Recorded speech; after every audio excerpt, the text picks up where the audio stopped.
Ang labi ng ating Panginoon, yan ay Diyos, mga kapatid. O bakit? Ang salita ay Diyos. Amen ba?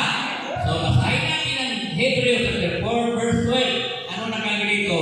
Ang salita ng Diyos ay buhay at mabisa, mas matalas kaysa limang taba na sa magkamilay talim. Ito'y tumatagos na sa kaibuturan ng kaluluwa at espiritu ng mga kasukasuan at buto at nakakalam ng mga inisip at binabala ng puso. So yun ang salita, kapatid ko, si Kristo, at ang salita ay buhay. At pag sabing buhay, kumikilos, huminga, lumalakad. Hindi natin ito nakikita, bakit ang Diyos ay espiritu, ang salita espiritu, walang laman, walang buto. Subalit ang Diyos ay buhay. Habang nakaupo ka dyan, ang salita ng Diyos na bubuhay sa buhay mo. Palakpakan natin ang malakas ng Diyos. So ano ba ang maibigay, ano ba idulot ng salita ng Diyos sa buhay ng bawat isa sa atin? Ang salita ng Diyos ay nagbibigay ng kahalagahan, mga kapatid ko. So ang salita ng Diyos, dapat unahin natin siya, bakit ang lahat ng ating pangailangan sa salita ng Diyos, sa Diyos nakatago, mga minamahal. Ang trabaho mo, mawawala yan.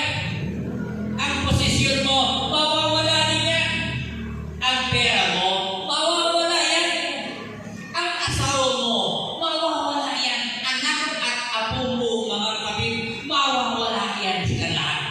Isa lang ang maiwan sa ating buhay, walang iba kundi ang salita ni El Shaddai. Amen ba? Amen ba? So, bigyan ng oras at panahon ang salita ng Diyos.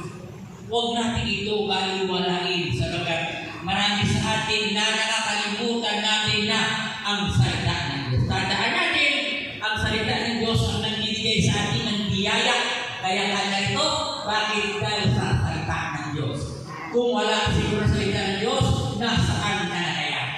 Maaring nasa impyerno ka, sabagat maaring may cancer ka, na kung saan mamamatay na ang buhay ay hindi nagsisisi.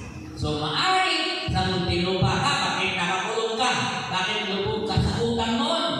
O maaring nasira ang ulo mo, maaring kasabing na ospital dahil nasa daming problema, nasisira na ang iyong isip at ulo. Pero sa salita ng Diyos, narito tayo, buhay na buhay na nagpupuri kay El Shaddai.